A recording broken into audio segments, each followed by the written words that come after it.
Modern cataract surgery is an extraordinary procedure. It is one of the safest and most effective procedures in medicine. But it is continuing to improve, and one of the greatest improvements recently has been the introduction of lasers to cataract surgery. Traditionally, to take your cataract out, we have to break it into pieces by crushing it between two instruments. And by crushing it, we make small pieces which we can get out of your eye.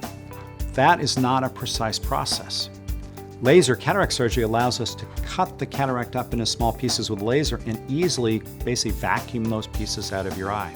That gives laser cataract surgery 3 advantages over traditional manual cataract surgery. First, it's more gentle on the eye because I don't have to crush your natural cataract between my instruments. That means that your health of your eye is better preserved. Second, laser cataract surgery is more precise. The precision that cuts allows to really center your lens implant very well, which gives better vision, and we can use the laser to give a more accurate correction of astigmatism. And finally, laser cataract surgery is safer. It reduces the risk of damage to the membrane that surrounds the lens implant, and safer surgery is obviously better. That's why we recommend laser cataract surgery for most people.